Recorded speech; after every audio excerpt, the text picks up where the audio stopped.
विराज बैठ, प्रसन्न हो। जी अभी ठीक। हाँ, नहीं, ठीक ही रहना चाहिए।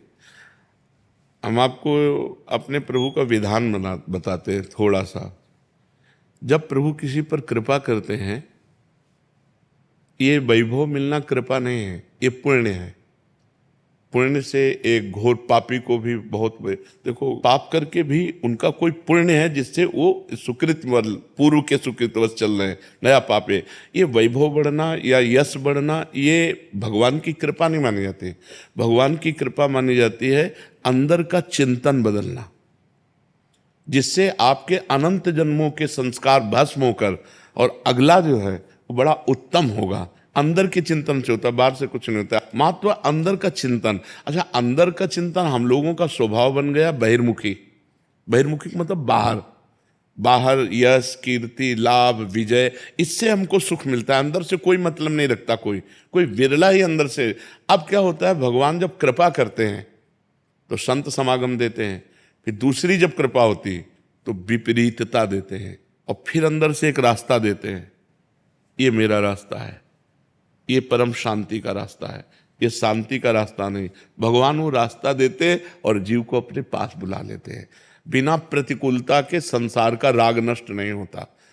किसी को भी वैराग्य होता है तो संसार की प्रतिकूलता देखकर वैराग्य होता है। सब कुछ हमारे अनुकूल है तो हम आनंदित होकर उसका भोग करते हैं। जब हमारे ऊपर प्रतिकूलता आती है तब ठेस पहुंचती है कि इतना झूठा संसार, तो अंदर से भगवान रास्ता देते हैं, ये सही है। भगवान बिना प्रतिकूलता के इस संसार को छुड़ाने का कोई भी औषधि नहीं रखी। आज तक जितने बड़े महापुरुष हुए हैं, जिनका जीवन बदला है, उनको प्रतिकूलता का दर्शन करके बदला है। तो कभी प्रतिकूलता आए तो उस समय आनंदित हो कि मेरे ऊपर अब भगवान की कृपा हो रही है, कि मुझे सतमार्ग में चलने की प्रेरणा मिल रही है। अगर सतमार्ग छूटा हो, ये सब तो एक सेकंड के लिए आप विचार कीजिए। अब अपना सुधार कर लो, अपने जीवन को सत्य में ले आओ, तो अगला जो होगा वो बहुत जोर का होगा। चाहे जन्म हो तो श्रीवान कुलवान धनवान वैभव संपन्न ऐसे, और भक्ति की अनुकूलता, भक्ति की अनुकूलता।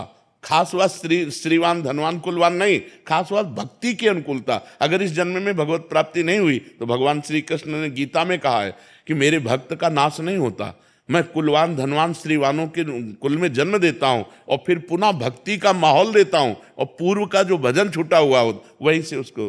अब बिल्कुल ऐसे ही रहो जैसे रह रहे हो, बिल्कुल संसारिक बन करके रहो, लेकिन अंदर का चिंतन आपका बदल जाए। अंदर के चिंतन में आपकी यश की भावना